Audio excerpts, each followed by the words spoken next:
Good morning. Thank you for joining me today.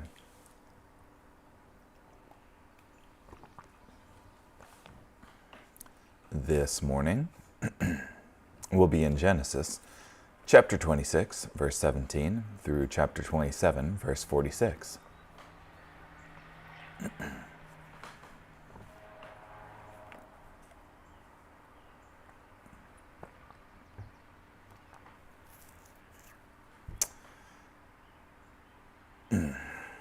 So, previous to this, Isaac was staying with Abimelech because of a famine. But Abimelech said to Isaac, "Leave us and go elsewhere, for you have become much more powerful than we are." So Isaac left there and settled in the Gerar Valley.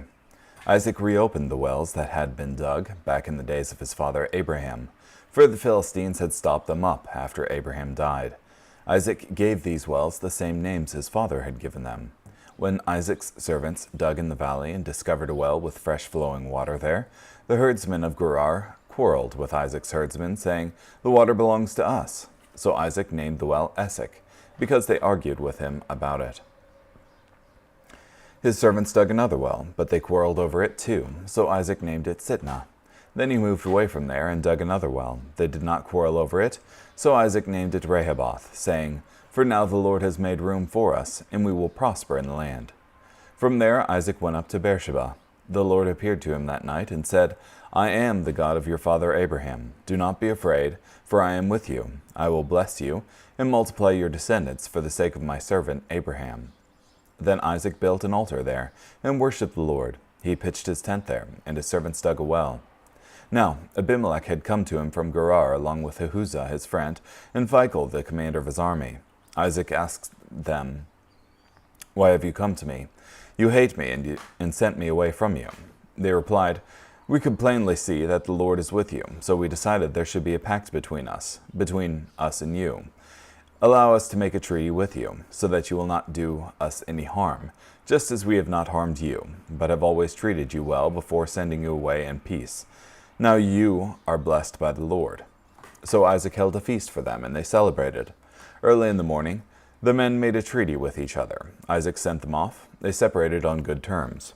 That day, Isaac's servants came and told him about the well they had dug. "We found water," they reported. So he named it Sheba. That is why the name of the city has been Beersheba to this day. When Esau was 40 years old, he married Judith, the daughter of Beeri the Hittite, as well as Basemath, the daughter of Elon the Hittite. They caused Isaac and Rebekah great anxiety.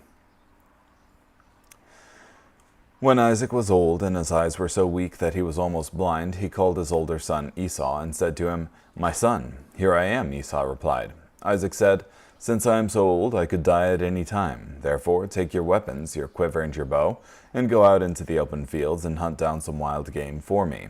Then prepare for me some tasty food, the kind I love, and bring it to me. Then I will eat it, so I may bless you before I die." Now Rebekah had been listening while Isaac spoke to his son Esau.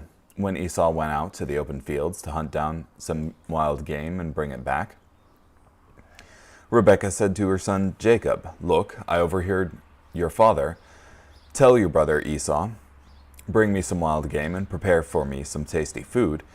Then I will eat it and bless you in the presence of the Lord before I die.' Now then, my son, do exactly what I tell you. Go to the flock and get me 2 of the best young goats. I'll prepare them in a tasty way for your father, just the way he loves them. Then you will take it to your father, thus he will eat it and bless you before he dies." "But Esau, my brother, is a hairy man," Jacob protested to his mother Rebekah, "and I have smooth skin. My father may touch me.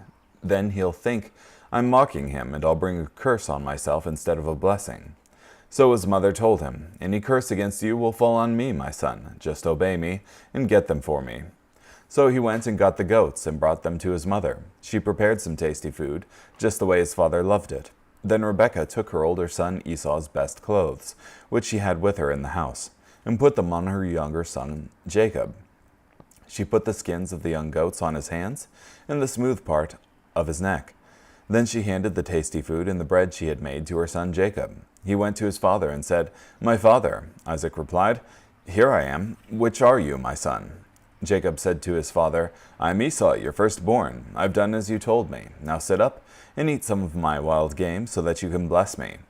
But Isaac asked his son, How in the world did you find it so quickly, my son? Because the Lord your God brought it to me, he replied. Then Isaac said to Jacob, Come closer so I can touch you, my son, and know for certain if you really are my son Esau. So Jacob went over to his father Isaac, who felt him, and said, The voice is Jacob's, but the hands are Esau's. He did not recognize him because his hands were hairy, like his brother Esau's hands. So Isaac blessed Jacob. Then he asked, Are you really my son Esau? I am, Jacob replied. Isaac said, Bring some of the wild game for me to eat, my son, then I will bless you. So Jacob brought it to him, and he ate it. He also brought him wine, and Isaac drank. Then his father Isaac said to him, Come here and kiss me, my son. So Jacob went over and kissed him. When Isaac caught the scent of his clothing, he blessed him, saying, Yes, my son smells like the scent of an open field which the Lord has blessed. May God give you the dew of the sky and the richness of the earth, and plenty of grain and new wine. May peoples serve you, and nations bow down to you. You will be lord over your brothers, and the sons of your mother will bow down to you. May those who curse you be cursed, and those who bless you be blessed. Isaac had just finished blessing Jacob, and Jacob had scarcely left his father's presence, when his brother Esau returned from the hunt. He also prepared some tasty food, and brought it to his father. Esau said to him, My father, get up, and eat some of your son's wild game, then you can bless me. His father Isaac asked, Who are you? I am your firstborn son, he replied, Esau. Isaac began to shake violently and asked, Then who else hunted game and brought it to me? I ate all of it just before you arrived, and I blessed him. He will indeed be blessed. When Esau heard his father's words, he wailed loudly and bitterly. He said to his father, Bless me too, my father. But Isaac replied, Your brother came in here deceitfully and took away your blessing. Esau exclaimed, Jacob is the right name for him. He has tripped me up 2 times. He took away my birthright, and now look, he has taken away my blessing. Then he asked, Have you not kept back a blessing for me? Isaac replied to Esau, Look, I have made him lord over you. I have made all his relatives his servants, and provided him with grain and new wine. What is left that I can do for you, my son? Esau said to his father, Do you have only that one blessing, my father? Bless me too. Then Esau wept loudly. So his father Isaac said to him, Indeed, your home will be away from the richness of the earth, and away from the dew of the sky above. You will live by your sword, but you will serve your brother. When you grow restless, you will tear off his yoke from your neck. So Esau hated Jacob because of the blessing his father had given to his brother. Esau said privately, The time of mourning for my father is near. Then I will kill my brother Jacob. When Rebekah heard what her older son Esau had said, she quickly summoned her younger son Jacob and told him, Look, your brother Esau is planning to get revenge by killing you. Now then, my son, do what I say. Run away immediately to my brother Laban in Haran. Live with him for a little while until your brother's rage subsides. Stay there until your brother's anger against you subsides, and he forgets what you did to him. Then I'll send someone to bring you back from there. Why should I lose both of you in one day? Then Rebekah said to Isaac, I am deeply depressed because of these daughters of Heth. If Jacob were to marry one of these daughters of Heth who lives in this land, I would want to die.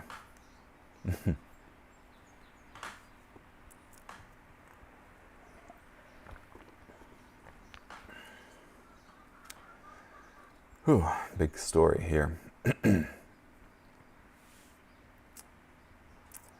So, first you have Isaac settling in Gerar, which I guess had been where his father Abraham had been. And the Philistines had stopped up all of the wells that his father Abraham had dug, which is pretty crazy because, I mean, it shows an intention of hatred towards another person, because you could easily use the wells yourself if you were going to stay on the land.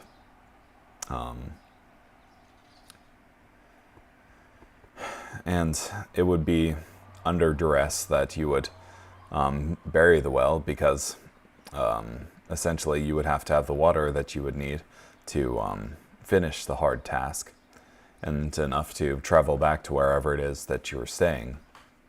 And likewise, digging the well would be even more troublesome water-wise, and you would have to, you wouldn't potentially know where the water was when you were digging, so you could dig multiple times. So, seems like a pain.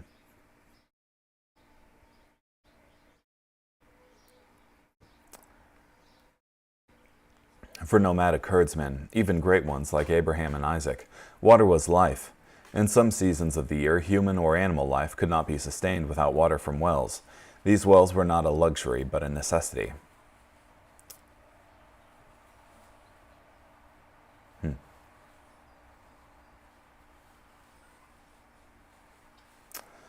Isaac honored the provision that his father received by calling the wells by the same name. Using this as a spiritual illustration, we might say that wells of peace, of power, of grace, of wisdom, of transformation are all available for the believer today as they were for previous generations. The question is whether present generation will have the faith, the work, and the commitment to dig the wells again.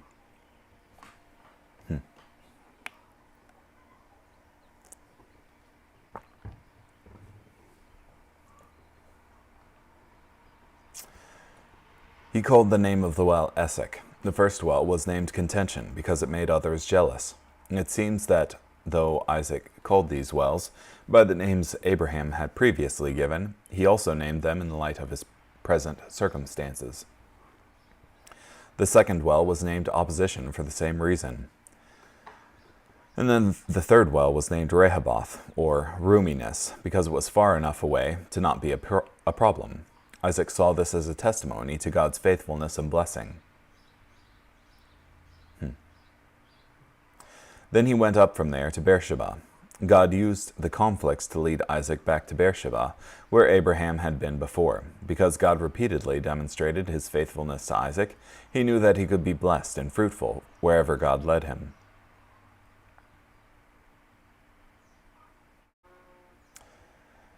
Yeah, and then you have the Lord appearing to Isaac. Isaac's father Abraham had many personal appearances of the Lord.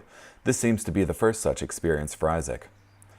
Do not fear, for I am with you. In the atmosphere of greater contention between Isaac's herdsmen and the Philistine herdsmen, Isaac had reason to be afraid. God told Isaac to put any such fears away.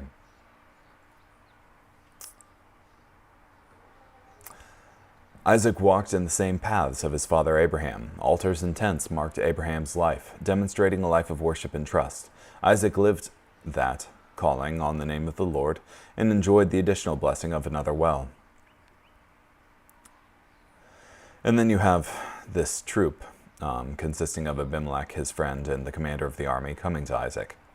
Why have you come to me, since you hate me and have sent me away from you? Isaac's question was logical. He was pushed out of Gerar by the contention of the herdsmen of Gerar. He had every reason to believe he was not welcome, and he went towards Beersheba. We have certainly seen that the Lord is with you. Abimelech gave a surprising response. He and the others could see that the covenant God Yahweh was with Isaac and had blessed him. He came to ask for peace and a blessing from Isaac, this wonderfully blessed man, because he knew that God was with him, and that you are now the blessed of the Lord. Yeah, I find it somewhat dubious that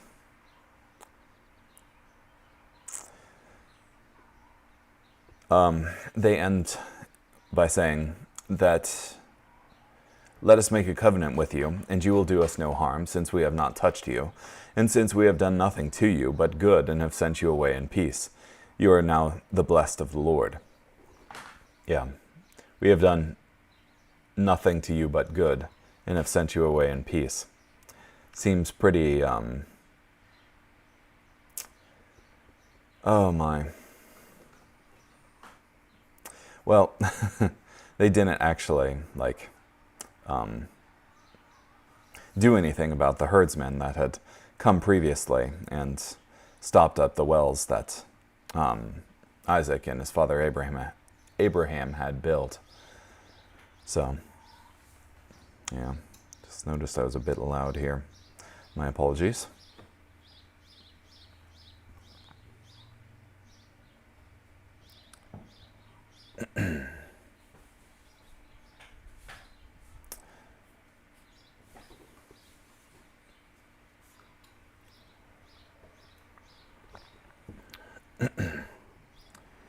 Esau took as wives two Hittite women. Esau, the son of Isaac and twin brother of Jacob, went against the pattern established by Abraham, that his descendants should not marry the women of Canaan. They were a grief of mind to Isaac and Rebekah. This shows Esau's character as a fornicator and profane person, listed in Hebrews 12:16.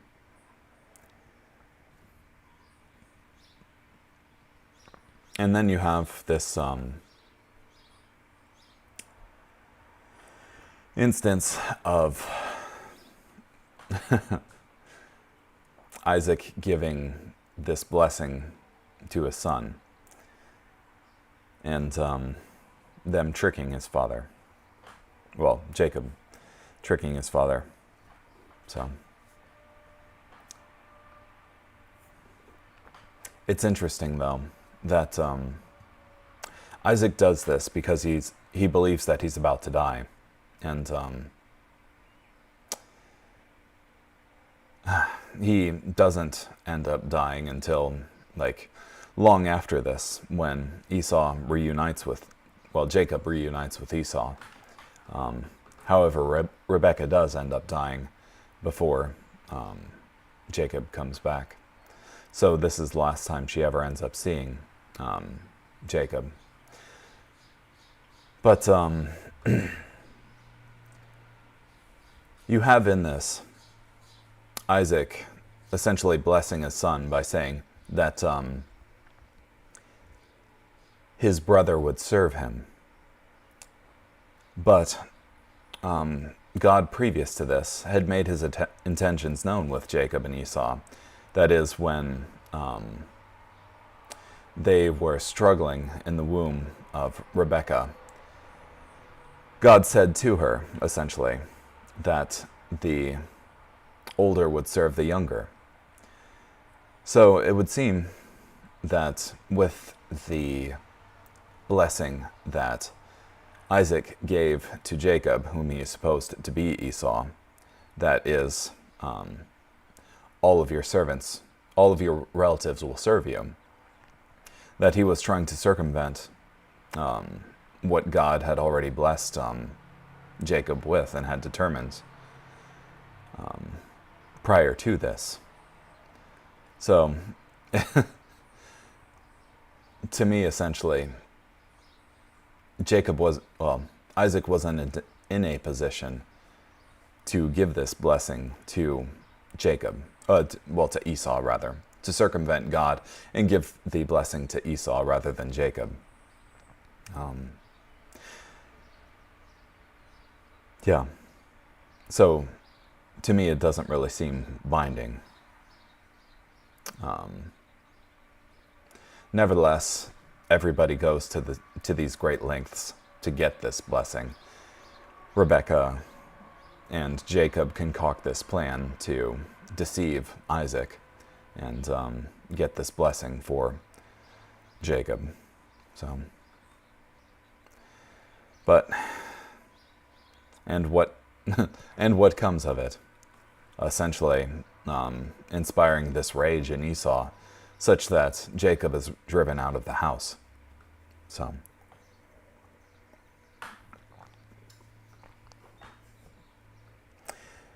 in the same way earlier, where with the birthright incident, Esau didn't have that to give to Jacob. It seems like this wasn't in the power of Isaac to give to Jacob. So,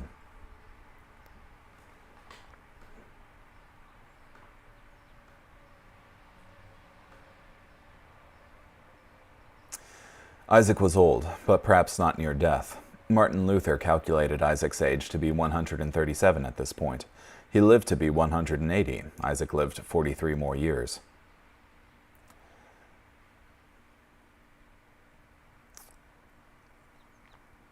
Yeah. It's also interesting to me that this shows to what extent Isaac favored Esau over Jacob, in that he gave Jacob, whom he supposed to be Esau, everything, and didn't leave anything out in his blessing. So.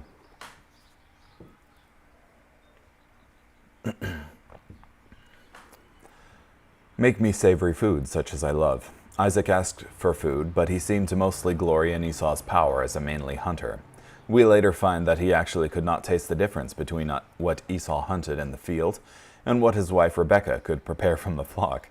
It wasn't the taste of the food that attracted him, but how he prized the thought of Esau as a mighty hunter. That my soul may bless you before I die. Strangely, Isaac insisted on giving the blessing to Esau, the one whom God did not choose, who despised his birthright and who married pagan wives. It seems Isaac rejected godly thinking and spiritual wisdom, and instead thought only of food and common man-centered ideas of might. In the willfulness of his old age, he was determined to pass on the blessing to Esau, despite what the Lord had said and what the boys had shown in their lives. The fact Isaac tried to dispense the blessing secretly showed he knew that what he wanted to do was wrong. Sadly, in this house, no one trusted anyone else. Yeah, good points. Yeah, and what was he doing, giving it secretly here? A blessing is something to be given publicly. Like in the case where Jacob, that is Israel, gives his blessing to his sons. He does it publicly with all 12 of them present.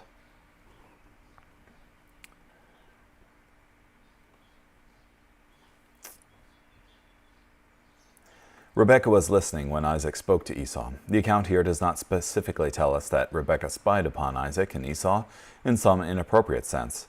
The feeling that this was scheming and spying here is here, but it is possible that she casually overheard this important conversation.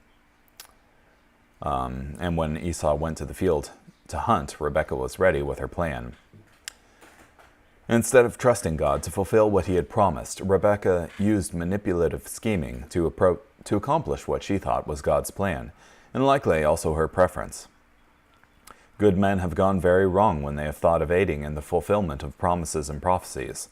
See how Rebekah erred in trying to get the promised blessing for Jacob. We had better leave the Lord's decrees in the Lord's hands. I will make savory food from them for your father, such as he loves. Rebekah knew her husband well enough to know that he couldn't tell the difference between what she prepared and what Esau might bring home from hunting.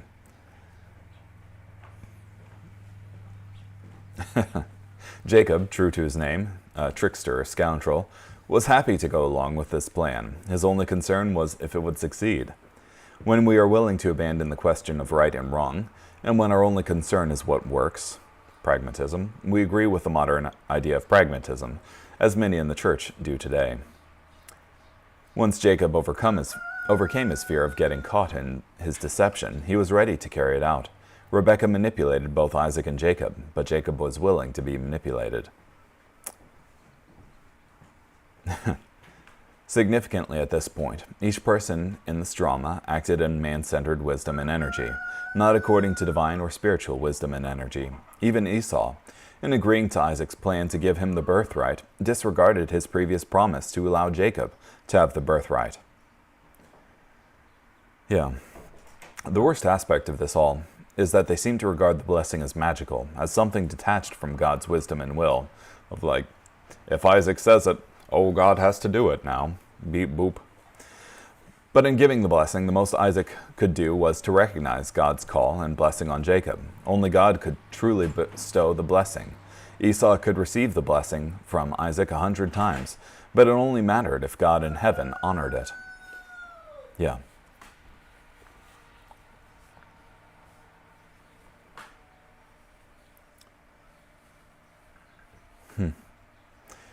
Because the Lord your God brought it to me, Jacob, the scoundrel, did not hesitate to give credit to God as part of his deception. Jacob could do this because his only concern was for what worked. Since he rightly knew that God wanted him to have the birthright, he justified any lie or other sin he committed in the pursuit of the birthright. He likely did so, telling himself that it was all for a righteous cause. Jacob probably used the promise and calling of God as an excuse for sin. He justified it to himself by saying his sinful conduct acted towards the fulfillment of the promise of God. Even under repeated questioning, Jacob stayed confirmed in his lie.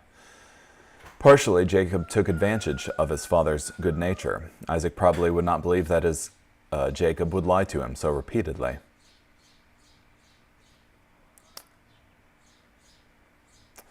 Cursed be everyone who curses you, and blessed be those who bless you.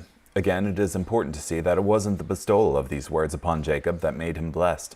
Instead, Jacob was blessed because God chose him long before. What mattered was that God said the older shall serve the younger, not that Isaac said, be master over your brethren.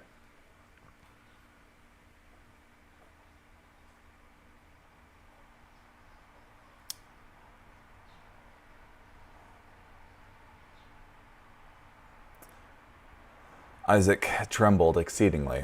Isaac began to shake convulsively. This phrase is very strong. He was overcome with the deep sense that something had gone wrong in his plan to bless Esau instead of Jacob. Isaac was troubled because he knew that he had tried to work against the plan God revealed, and God had beaten him. At this moment, Isaac realized he would always lose when he tried to resist God's will, even when he didn't like God's will, and he came to learn that despite his arrogance against God's will was glorious.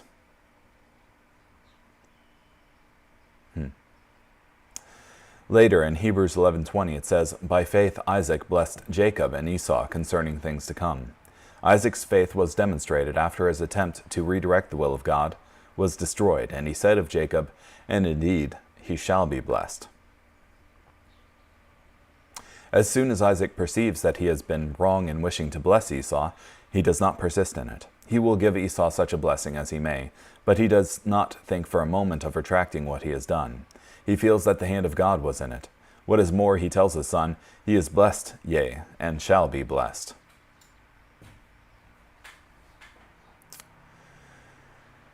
He took away my birthright. Both Isaac and Esau were grieved when they understood what Jacob did. And now Esau was concerned about the birthright. Previously, in Genesis 25, he was willing to sell his birthright for a bowl of stew, and he despised his birthright. Now he wanted the material and social advantages of his birthright. When he saw it as a spiritual birthright, Esau did not value the birthright, but now that he saw it in material and political terms, he wanted it.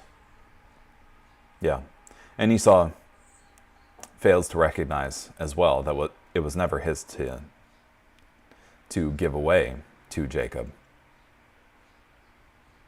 Esau failed to take responsibility for the fact that in the first of the two times he referred to, Esau actually despised his birthright, selling it to Jacob for a bowl of stew. Esau gave it away, and God was Lord over the birthright anyway. Esau lifted up his voice and wept. Esau's tears were the tears of frustrated selfishness, not of regret for his own sin and despising of his birthright. Hebrews 12 uses the occasion of Esau as a warning, looking carefully lest anyone fall short of the grace of God, lest any root of bitterness springing up cause trouble, and by this many become defiled, lest there be any fornicator or profane person like Esau, who for one morsel of food sold his birthright. For you know that afterward, when he wanted to inherit the blessing, he was rejected, for he found no place for repentance, though he sought it diligently with tears. The tears of Esau weren't tears of repentance, but tears of self-pity.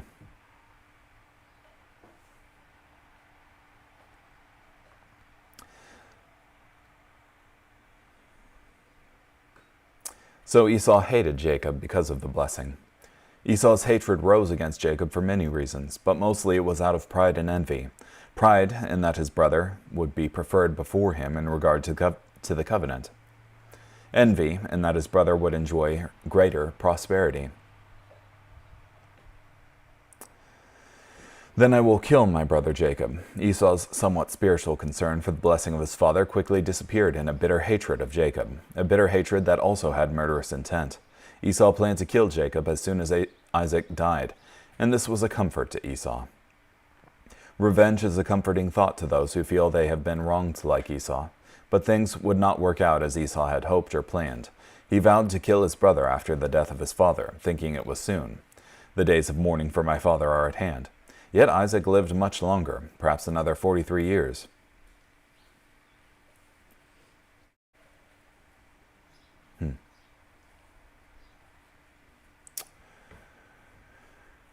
Then Rebekah sent Jacob away to Haran. Stay with him a few days. The few days Jacob was to stay with Laban and Rebekah's family in Haran turned out to be more than 20 years. Yet God would fulfill his purpose in all of it.